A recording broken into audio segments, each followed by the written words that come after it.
Remember that 100% IV Blastoise that you caught a couple months ago? You named him Richard and he was so awesome. Yeah, well, a couple of weeks from now you might log into Pokemon GO and find out that he's actually a female Blastoise.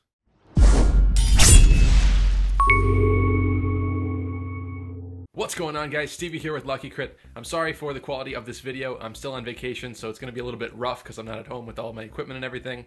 But we did just get the Datamine for the newest app update of Pokemon GO. And there is a lot of stuff in here, so let's get right into it.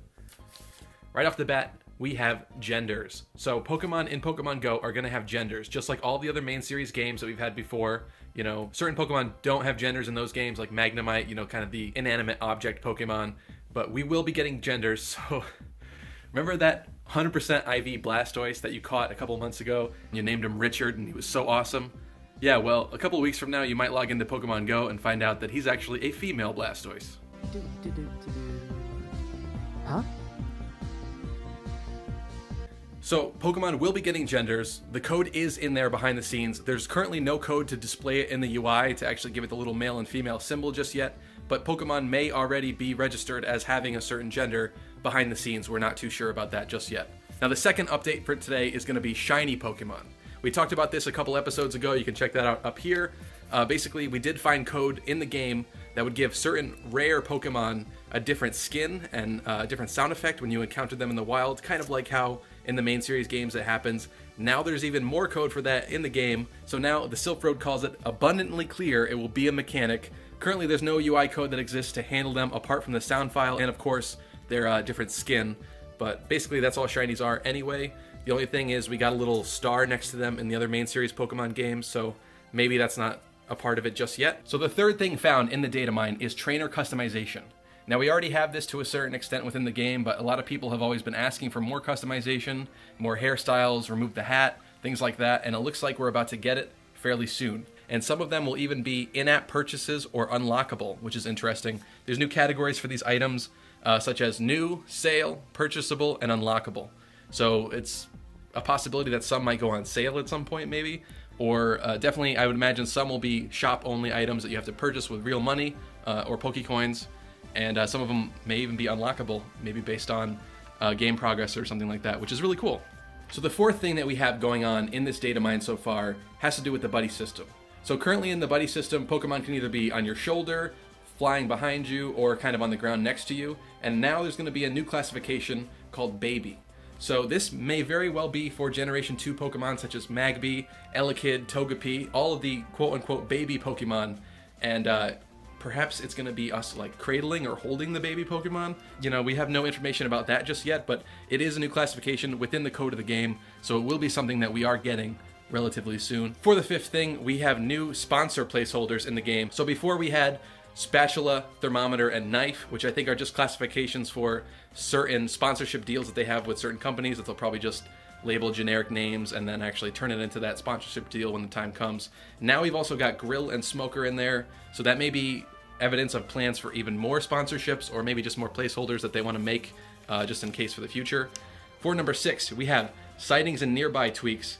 Now, this looks like it adds the ability to load Pokestop images asynchronously without freezing gameplay. So if you've ever opened a Pokestop and attempted to spin it, but the image didn't load, and you kind of sat there with that screen, the loading Pokeball in the upper left corner, and you're kind of stuck and you can't play. Maybe, you know, in the past you were driving past the Pokestop and then it was too late to spin it. You know, that was always super annoying in terms of gameplay, and it definitely froze up and like stopped your gameplay right there. You halted you in your tracks. You had to wait for it to load in order to actually be able to spin it, and sometimes it didn't load because of, you know, whether your internet connection or the app freaking out or the connection to the server or anything like that. So now it looks like it's going to load that a little bit more faster, or maybe even at the same time as you clicking on the Pokestop before you even open it up and take a look at the image anyway. So that would be awesome if every single Pokestop that you clicked on and checked out just instantly had the picture. You could spin it right off the bat. That would be great. So this one might potentially be a little bit spoilery, but I think that we're going to get an announcement about it soon.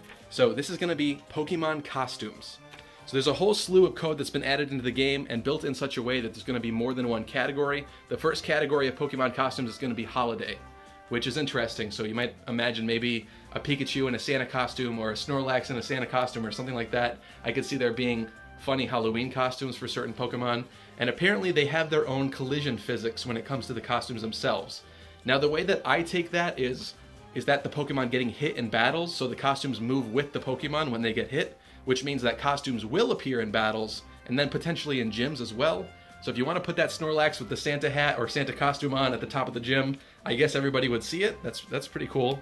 So that's definitely something that's super interesting, not something that I think anybody predicted coming to the game, but that could be really awesome, especially if you got certain costumes you could place on certain Pokemon, and it looks like there might be certain styles of costumes, maybe for different Pokemon shapes or anything like that. I don't know how they're going to code this for every single Pokemon in the game, but if they can do it somehow, kudos to them. Maybe they'll just be simple things like Santa hats instead of the whole costume. We have no idea just yet, but that's awesome. So the other thing that I want to point out about this recent data mine is that there have been no new moves added into the game with this app update.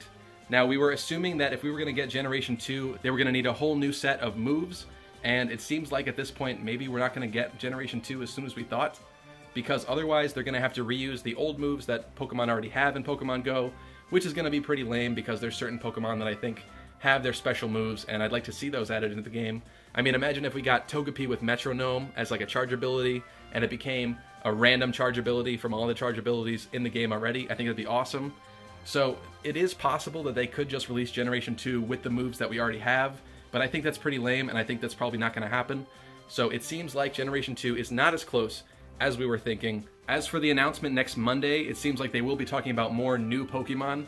Now, the way that I take it, it could mean Legendaries coming into the game, maybe as a potential Christmas event, or it could mean Generation 2, or maybe the beginning of Generation 2. I could even see them doing something like, kind of like the anime where we ended up with a special egg, and maybe it hatches into Togepi or one of the baby Pokemon, and that'll be like the introduction to Generation 2. Because if you remember in the anime, Ash Ketchum actually ends up with a Togepi egg that Misty carries around, and that was Generation 1. So they had Generation 2 Togepi in the Generation 1 anime, which was pretty interesting. So I could definitely see that happening if they want to just introduce maybe a couple of Gen 2 Pokemon already without releasing the whole batch. Or I could also take it to mean that they want to talk about Shinies next week, and that's what that announcement on Monday is going to be about. I mean, Shinies technically are new Pokemon to a certain extent. It's not exactly new Pokemon, but it's going to be, you know, a whole other color, a whole other skin of that particular breed of Pokemon. So I don't know, it could be taken either way, I suppose.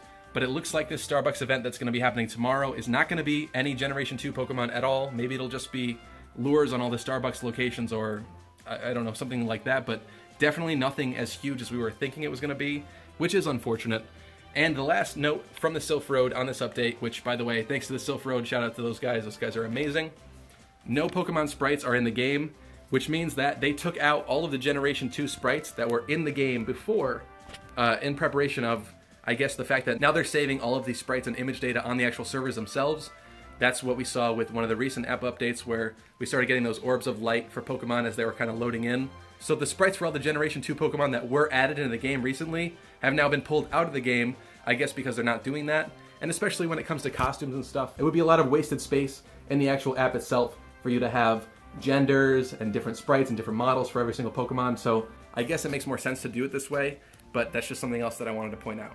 So, thank you guys so much for watching. If you like this news straight to your homepage, please remember to slash that thumbs up down below. And definitely please let me know in the comments section how you feel about these changes and this update, whether or not you're bummed out or excited about some of these things coming to Pokemon Go. And I will be sure to see you guys in the next episode. Thank you so much for watching.